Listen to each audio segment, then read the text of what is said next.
교인들이 교회에게 부탁하는 기도의 제목을 모아서 이렇게 저희들이 분석을 해보면 가장 많은 기도의 제목은 가정의 평안, 또 자녀의 일들, 이런 기도 제목이 제일 많습니다.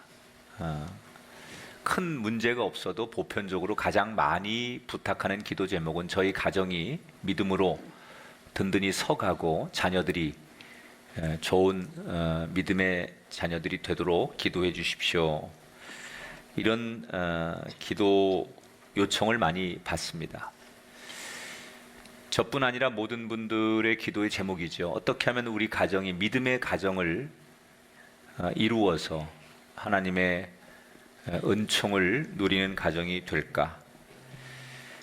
이 우리의 가장 궁극적인 기도 제목에 오늘 답을 제시하는 말씀이 창세기 4장 우리가 끝쪽과 5장의 내용을 볼 건데, 사실 오늘 내용은 그냥 족보의 족보, 아담의 후손들이 족보가 노아까지 10대의 족보가 등장합니다. 그런데 그냥 여러분이 성경을 글로 읽으면 뭐 아담이 누구를 낳고 또 뭐 셋이 에녹스를 낳고 뭐 그래서 쭉 뭐 무두셀라 뭐 노아까지 이렇게 내려가는 이름을 여러분이 보시지만 그 속에 숨겨져 있는, 글로 여러분이 다 받아들일 수 없는 숨겨져 있는 보석과도 같은, 왜 족보를 성경이 기록했을까? 그 족보가 우리에게 주려고 하는 메시지가 뭘까? 이 숨겨진 이야기를 좀 꺼내 보려고 합니다. 지난 시간에 가인이 아벨을 죽이고 결국 집을 떠나는 이야기를 여러분에게 해드렸습니다. 가인은 인류 최초의 살인죄를 졌어요. 엄청난 잘못을 졌지요. 그런데 하나님께서 그 가인에게 네 생명을 누구도 해치지 못하도록 내가 지켜줄 것이고 그 표식을 너에게 주리라 라고 말씀하셨어요. 왜 그랬을까요? 지난 시간에 제가 그런 얘기했죠. 더 큰 보복을 막기 위해서. 비록 살인죄를 지었지만 그것을 그냥 놔두면 아벨의 가족이나 후손들이 가인을 또 죽이게 되면 또 가인의 자식들이나 후손들이 또 보복을 해서 계속 피해 보복이 악순환으로 이루어지기 때문에 더 큰 죄를 막기 위해서 가인의 생명을 하나님께서 지켜주셨다. 저는 그 말씀을 묵상하면서 이런 생각이 들었어요. 우리가 내가 기도한 대로 일이 잘 되었다고 해서 하나님께서 정말 나를 의롭게 여기시고 나를 사랑하시는 걸까? 그거 아니라는 거예요. 여러분, 내 기도가 응답됐다고 해서 나는 지금 하나님 앞에 의로운 사람이구나 이렇게 자랑하시면 안 돼요. 어쩌면 내가 간구한 것이 잘못한 것인데도, 내가 죄인일 뿐인데도 하나님이 더 큰 뜻을 위해서 악한 도구처럼 잠시 내가 구하는 기도에 허락하실 때가 있어요. 그러니까 하나님이 허락을 하셨다라고 해서 내가 의인이 아니라 정말 나 같은 사람에게 하나님께서 이 기도에 응답하신 그 깊은 뜻, 하나님의 뜻이 무엇일까? 이것을 헤아리는 게 중요한 거예요. 기도가 응답되면 의인이고 응답되지 않으면 내가 하나님 앞에 의인이 아니구나, 그게 아니라 하나님의 그 깊은 뜻이 어디 있을까를 살펴봐야 된다는 거예요. 저는 가인이 아벨을 죽이고 가인이 집에서 쫓겨나는 이야기보다는 오늘 성경에서 그의 부모들의 심정을 좀 우리가 봤으면 좋겠어요. 아담과 하와가 어땠을까? 큰아들 장자는 동생을 죽이고 집을 떠나갔고, 그렇게 착하고 부모에게 늘 친구 같고 딸 같았던 아벨이 죽고 없어요. 어찌됐든 두 아들의 빈자리를 바라보는 이 아담과 하와의 심정이 어떨까? 울다가 지쳐서 멍하니 살다 보니 어느 순간 하나님 앞에 하나님과 약속한 예배 시간이 된 거예요. 그런데 지금 일어설 힘도 없고 걸어갈 힘도 없는데 그 하나님과 약속한 예배 시간 때문에 정말 죽을 것 같은 자신의 몸과 마음을 이끌고 터덜터덜 어떻게 해서든지 하나님 앞에 예배의 자리에 나가는 거예요.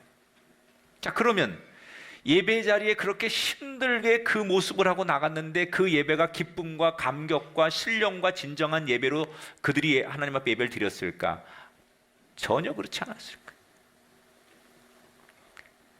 여기 걸어 나오는 것조차도 죽을 것 같은 마음으로 나온 그들이 예배 자리에 나왔다고 해서 기쁨과 감격과 감사와 그리고 하나님 앞에 신령과 진정한 마음으로 예배에 몰입했겠느냐? 그렇지 않았을 거예요. 너무나 냉랭하고, 아니 솔직히 말하면 형식적이었을 것이고, 예배 자리에 나와 앉아있긴 했지만 무슨 정신으로 예배를 드리고 하나님 앞에 감사하고 찬송했겠어요?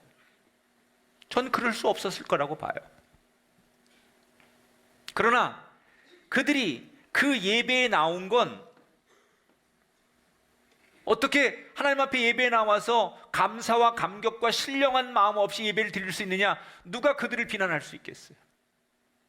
그들이 그 자리에 나온 건 자기들이 할 수 있는 최선을 다한 거예요. 다만 마음이 하나님 앞에 온전하게 기쁨으로 감격으로 드려지지 않을 뿐이지 그들이 예배에 나온 그 자체는 그들이 할 수 있는 최선을 다하는 거예요.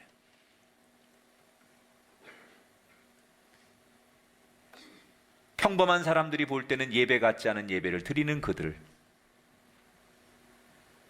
그러려면 뭐로 예배하느냐 이렇게 비난도 할 수 있겠지만, 그러나 그들로서는 최선을 다하는 예배의 자리를 그래도 그들은 지켰어요. 그런데 사람들은 몰라도 하나님이 그걸 다 지켜보고 계셨어요. 그리고 그렇게라도 몸부림치며 죽을 힘을 다해 예배의 자리를 놓지 않고 형식적인 예배지만 드리려고 하는 그들을 지켜보신 하나님께서 그들 예배 가운데 응답을 주시는데, 어떤 응답을 주시느냐? 그들의 상처를 씻을 수 있는 응답을 주시죠. 이 아담과 하와 사이에 새로운 아들을 하나 주세요. 보통 자식을 잃은 분들이, 물론 이제 다 장성의 자식을 잃으면 안 되지만 어릴 때 자식을 잃은 분들은 다른 생명을 다시 얻으면 그 생명을 얻고 그 아이를 키우면서 앞에 보낸 아이에 대한 것들을 조금씩 잊어가지요. 아담과 하와가 그랬어요. 아들이 하나 다시 태어났는데 이름을 셋이라고 졌어요. 셋이라는 뜻은 내려놓자 그런 뜻이에요. 놓다 그런 뜻이에요. 어떻게 해석을 했느냐?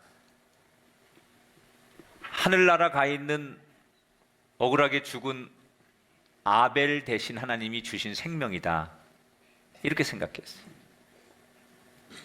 그래서 아담과 하와는 그 얻은 셋째 아들 셋을 열심히 키웠어요. 여러분이라면 어떻게 키우겠어요? 떠나버린 가인처럼 죽어버린 아벨처럼 혹시 무슨 일이 생길까봐 그저 부모의 품에 안아놓고 애지중지 그렇게 키웠을까요? 아담과 하와는 그렇지 않았어요. 어떻게 키웠느냐? 첫째, 가인처럼 되지 않도록, 그러려면 더 철저하게 신앙교육을 시켜야 된다. 하나님 앞에 믿음 생활 잘하다가 억울하게 죽은 아벨, 그보다 더 신앙교육을 잘 시켜야 된다. 그래서 이 셋이라는 아들을 놓고 하나님이 누구신지 어떻게 예배해야 되는지 철저하게 가르쳤어요. 가인과 아벨을 키울 때만 해도 이게 첫 번째 아이들이다 보니까 여러 가지 시행착오가 있을 수밖에 없었는데, 이제는 시행착오를 한번 겪은 아담과 하와는 늦게 얻은 이 아들만큼은 제대로 바르게 훈련하고 키울 수밖에 없었어요. 성경에 보면 재밌는 표현이 나와요. 처음에 아담과 하와가 장남 가인을 얻었을 때 그들이 뭐라고 하나님 앞에 성경에 고백을 하느냐? 내가 여호와로 말미암아 등남하였나이다, 이렇게 고백해요. 그런데 끔찍한 사건을 겪고 나서 셋이라는 아들을 얻었을 때 그들이 뭐라고 고백하느냐? 하나님이 내게 주셨으니, 이렇게 고백해요.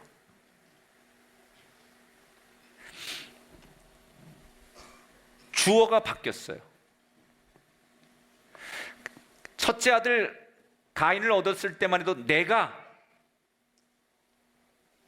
이 아이를 얻었다라고 주어가 자기였는데, 끔찍한 일을 겪고 나서 신앙적으로 단련된 뒤에 그들이 고백하는 고백은 주어가 하나님으로 바뀌었어요.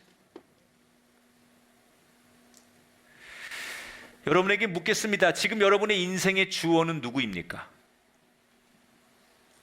가인을 얻은 것처럼 내가 인생의 주어이고 우리가 인생의 주어입니까? 아니면 이것은 하나님이 이끄시는 것이라고 하나님을 인생의 주어로 놓고 계십니까?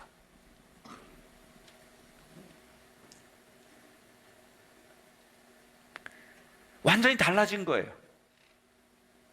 그렇게 철저하게 신앙교육을 가르친 다음에 그랬더니 하나님께서 어떻게 그의 가정을 축복하시느냐? 창세기 4장 26절에 이렇게 말하죠. 셋도 아들을 낳고 그의 이름을 에노스라 하였으며 그때 사람들이 비로소 여호와의 이름을 불렀더라. 따라합시다. 여호와의 이름을 불렀더라. 사람들이 비로소 여호와 이름을 불렀더라. 이게 뭘 말하는 거냐? 사람들이 모여가지고 공식적으로 예배를 드리기 시작했다는 거예요. 그러니까 인류 최초로 개인의 신앙이 아니라 사람들이 더불어 모여서 하나님 앞에 함께 하나님의 이름을 불렀다. 그건 예배를 드렸다는 얘기예요. 공적인 예배를. 자, 셋이라는 아들을 얻었는데 그 아들이 또 결혼을 해서 아들을 낳았어요. 그게 에노스예요. 그 사이에 아담과 하와는 여러 명의 자녀를 낳고 그 자녀들이 또 결혼하고 또 자식들을 낳고 그렇게 삽니다. 아담이 몇 세까지 사느냐? 930세까지 살아요. 8대 손까지 봅니다. 8대 손까지. 오늘 제가 그 10대 노아까지를 설명해요. 노아 홍수 전에까지 족보가 아담부터 10대가 나와요. 그러니까 아담이 930세를 살면서 자녀를 굉장히 많이 낳았죠. 그런데 성경에는 가인, 아벨, 셋, 에노스,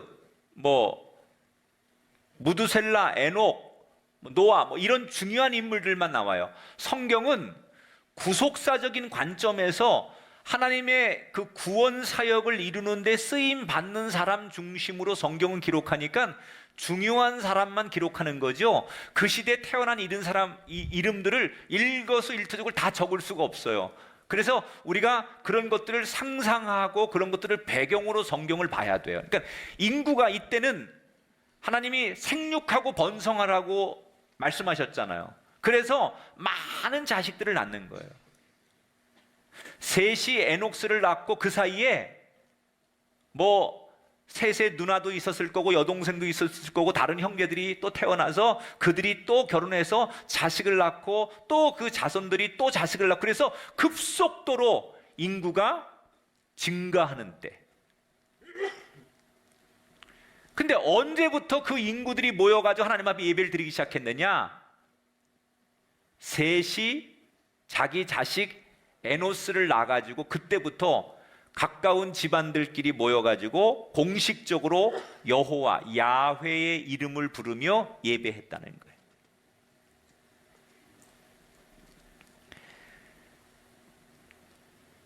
자, 여러분, 가인과 아벨이 사라진 다음에 아까 제가 아담과 하와가 어떤 예배를 드렸다고 그랬어요? 냉랭하고 식어지고 의미 없고 감격이 없는 예배를 드렸어요. 그런데 언제부터 그들의 예배가 활기를 띠고 함께 모여서 찬송하고 함께 모여서 말씀을 듣고 함께 모여서 기도하는 예배다운 예배가 됐습니까? 그게 셋의 후손들이 모이면서부터라는 거예요.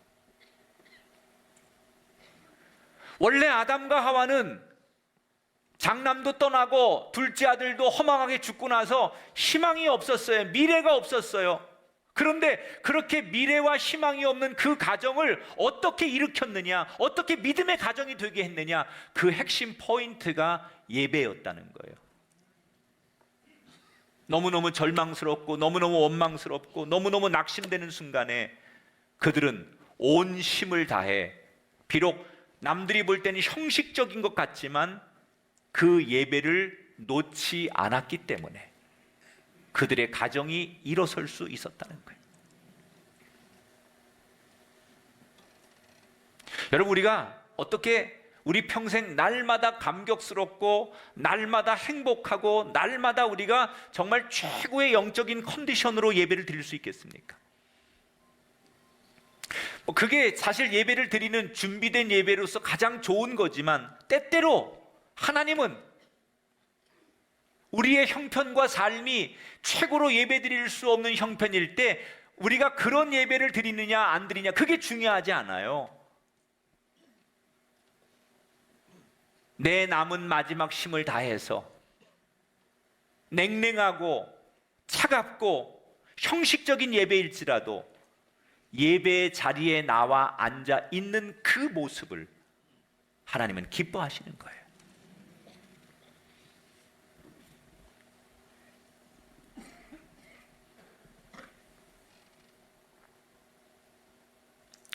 우리가 살다 보면 우리 가정이 늘 평탄하기를 원하지만 얼마나 많은 시련과 환난을 만납니까? 원치 않는 사고와 질병, 다툼, 경제 문제, 우리 가정을 휘청거리게 하고 가족들의 기운을 빠지게 만들 때가 얼마나 많습니까? 그때 여러분, 우리가 그냥 힘들다고, 절망스럽다고, 가정이나 어디 삶의 한 구석에 쪼그리고 앉아 있으면 되느냐? 그렇지 않다는 거예요. 아무리 힘들고 아무리 절망스럽고 아무리 넋을 놓을 만한 일이 생겨도 그때 온 가족이 힘을 다해 하나님의 예배의 자리로 어떻게 하든지 마지막 그 힘을 가지고 나오면, 그래서 하나님 앞에 감사가 아니라 원망의 기도를 쏟아내고, 하나님 어떻게 이러실 수 있습니까? 어떻게 우리 가정에 나한테 이러실 수 있습니까? 그렇게 눈물과 원망을 쏟아내더라도 하나님 앞에 나와 앉아서 쏟아낼 때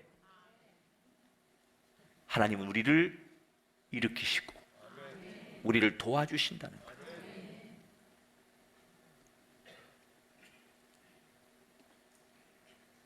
냉랭하고 형식적이고 힘들어도, 그래도 방향이 세상길이 아닌 하나님과 약속한 예배의 자리에 나가서 멍하니 앉아있더라도 그 자리를 지킬 때 하나님이 지켜보시고 그 가정, 그 인생을 다시 일으켜 주실 줄 믿습니다. 이렇게 절망적인 아담과 하와의 가정의 셋을 통해서 적극적으로 그 가정이 회복되는 거예요. 그리고 성경에는 아담의 계보가 쭉 이어지는 거예요. 지금 성경은 아담의 계보를 쭉 설명을 하지만 한쪽에서는 지난 시간에 설교해드린 대로 가인이 부모 곁을 떠나가지고 두려우니까, 누가 나를 죽일지도 모르니까 하나님께서 지켜주신다고는 했지만 자기가 자기를 지키기 위해서 뭘 했다고요? 성을 쌓았다고 했죠, 자기가. 그리고 그 성 안에 하나님이 지키는 성이 아니라 내가 나를 지키기 위해서 그는 뭘 해요? 문명을 발전시키는 거예요. 농업 기술을 발전시키고 무기를 만들고 군인을 양성하고 빌딩을 짓고, 그게 성을 쌓는 거예요. 요즘 말로 하면 도시를 만드는 거예요. 그러면서 그 도시를 만들면서 지금 성경은 다 소개하지 않지만 가인의 자손들은 급속도로 퍼져나가는 거예요.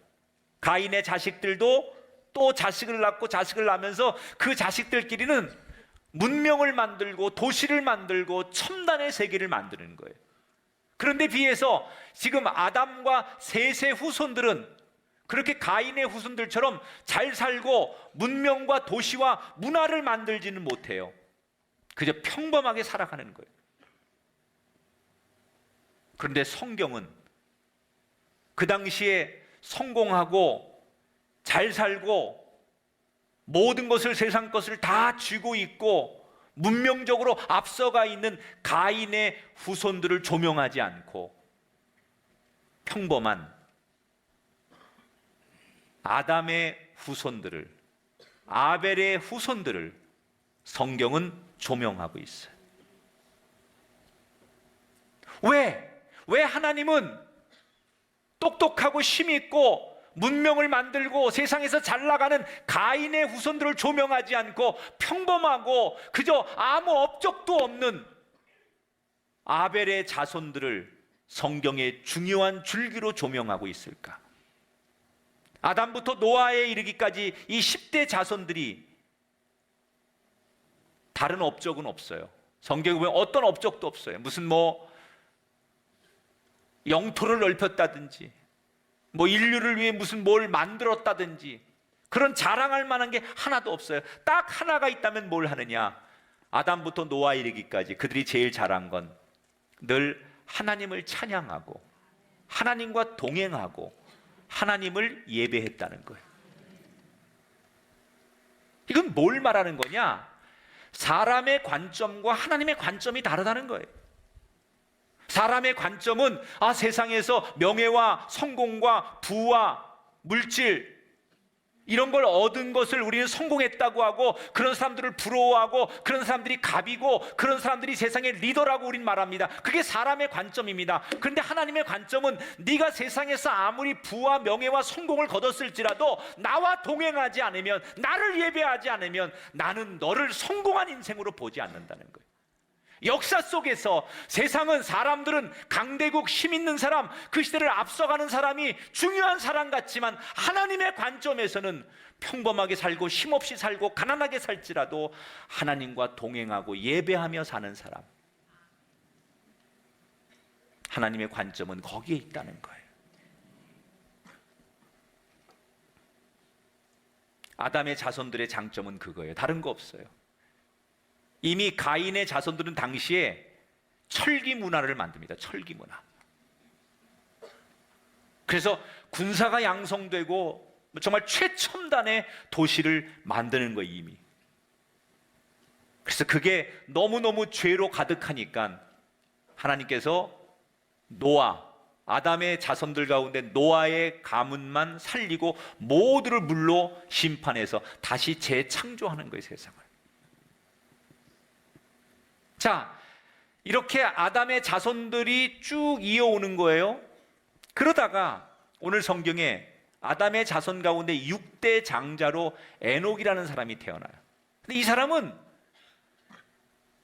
그 어떤 자녀들보다도 유별나요. 뭐가 유별나냐? 하나님을 섬기고 예배하고 하나님 앞에 신실한 사람으로는 최고예요. 뭐든지 날마다 하나님의 음성을 들으려고 하고 하나님을 의지하는 그 믿음이 최고예요. 얼마나 잘하니 사람들이 야, 너 너무 지나치다. 너 날마다 하나님 빼놓으면 너 인생에 뭐가 있냐? 야, 너무 과해. 너 믿음도 좋고 예배도 좋지만 너 너무 지나쳐. 이럴 정도로 에녹이라는 사람은 사람들이 그렇게 평가할 정도로 하나님을 정말 100% 온전히 신뢰했어요. 그 사람들이 야, 너 너무 그렇게 하나님만 그렇게 얘기하고 맨날 하나님만 의지하면 너 인생이 재미도 없고 절대로 너 인생에 행복하지 않아. 적당히 좀 해. 하나님 믿는 것 괜찮은데 그 정도 말고 좀 적당히 해. 이럴 정도로 에녹한테 사람들이 조언을 했는데, 그러던 어느 날 에녹에게 무슨 일이 생기느냐? 그날도 지인들과 둘러앉아서 식사를 하면서 에녹은 온전히 100% 하나님을 의지해야 된다, 이러고 자기의 신앙 고백을 하는 거예요.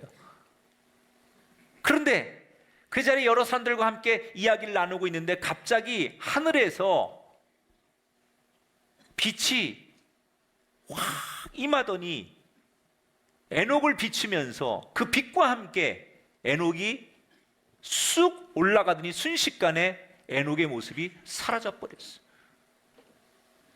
모두가 입을 벌리고 이 순간적으로 일어난 일에 정신이 없는 사이에 에녹은 자신들의 눈에서 사라져 버렸어요.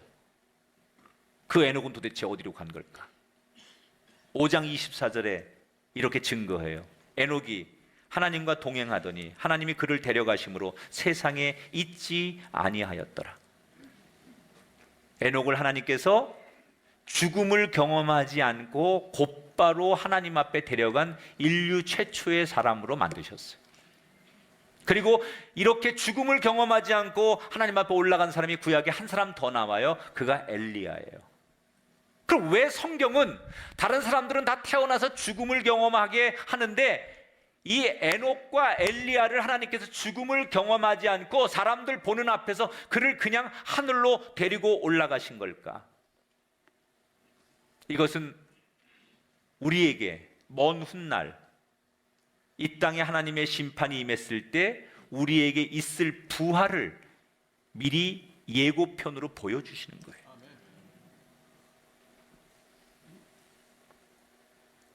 여러분, 이 에녹이라는 사람이 조금 전에 얘기했듯이 다른 업적은 하나도 없어요. 에녹을 이야기할 때 그에게 따라다니는 수식어가 하나 있어요. 그게 뭐냐? 하나님과 동행했던 사람. 에녹은 다른 별명, 다른 수식어가 없어요. 딱 한 가지가 있다면 하나님과 동행했던 사람. 이렇게 에녹이 사라진 뒤 아담의 가정은 더욱 하나님을 잘 섬겨요. 그래서 아들 무두셀라, 손자 라멕, 그들도 역시 에녹처럼 너무너무 하나님을 예배하며 기도하는 신실한 가정의 주인이 돼요. 그리고 그 신앙은 증손자 노아에 이르기까지 이어지게 돼요.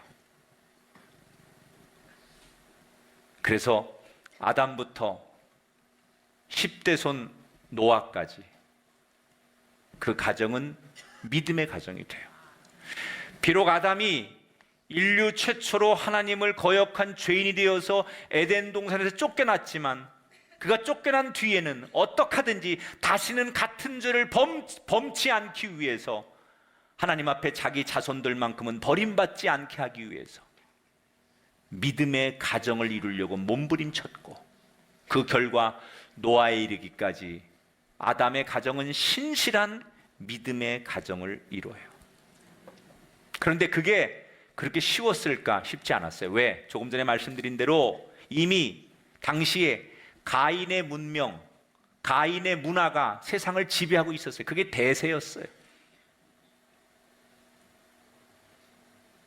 잘 살고 이미 가인의 그 족보에 보면 가인의 자손들 가운데는 일부 다처제를 하기 시작하고 동성연애를 하기 시작하고 이미 이때부터 아담의 자손들은 신실하게 신앙을 지키는 반면에 가인의 자손들은 번영하고 성공하고 문명을 만들고 도시를 만들면서 정말 그들은 이미 우리가 지금 누리고 있는 그런 극적인 걸 다 해요. 음악 이런 걸 만들어내고 문화 이런 걸 만들어내고 그러면서 이미 일부 다처제를 하고 동성애를 하고 최고의 쾌락의 삶을 살아요. 그게 이미 그 시대의 대세였어요. 모든 사람들은 이게 행복한 거고 이게 엔조이고 이게 인생을 즐기는 거고 이것이 우리가 마땅히 살아야 될 삶이라고 모든 사람들은 그 대세를 쫓아가고 있는 거예요. 그때 아담의 자손들이 그걸 거부하고 그 유혹을 거부하고 오직 믿음으로 하나님과 동행한다는 게 쉽지 않았다는 거예요. 근데 그걸 누가 잘하느냐? 아담이 잘하는 거예요. 어떻게? 두 번 다시 우리 가정을 무너뜨리지 않으려고 자기 손자들 앞에 자손들 앞에 늘 맨 앞에 나가서 예배를 드리는 거예요. 늘 기도하는 모습을 보이는 거예요. 그러니까 그런 신실하신 자기 할아버지를 보면서 자손들이 무슨 일만 있으면 아담에게 쫓아가서 하나님 생각은 뭘까요? 라고 물어보면 그때마다 아담은 자기가 실패했던 이야기, 하나님을 만났던 이야기, 그리고 어떻게 하나님 앞에 서야 되는지에 대한 이야기를 하면서 그 자손들이 세상 유혹에 흔들리지 않고 세상 유혹에 넘어지지 않도록 계속 부모로서 그 자녀들의 신앙의 교육을 끊임없이 관심 있게 훈련하고 기도했다는 얘기예요.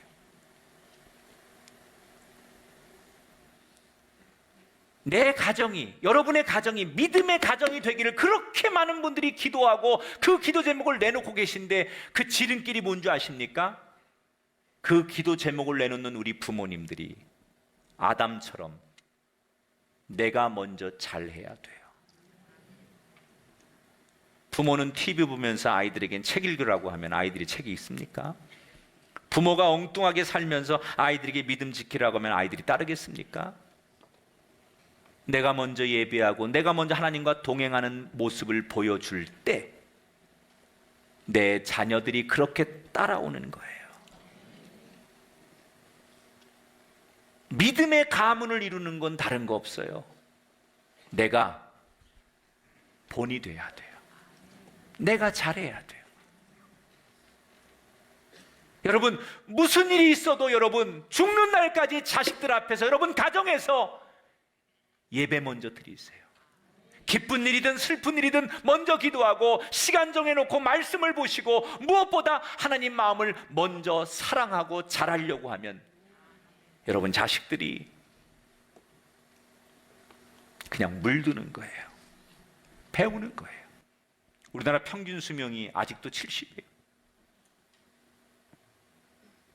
이 인간의 문명과 과학과 인간의 모든 것들이 동원돼도 우리 마음대로 생명을 100년을 넘기지 못하게 만들어요. 하나님이 주신 창조의 질서를 따를 때 거기에 진정한 번영과 진정한 장수와 건강의 복이 있을 줄 믿습니다. 말씀을 정리합니다. 세상이 부러워하는 믿음의 가정이 여러분으로부터 시작되어서 여러분의 가문이 번영하시고 하나님이 역사의 한 페이지로 조명하는 아름다운 가정이 되시기를 주의 이름으로 축원합니다.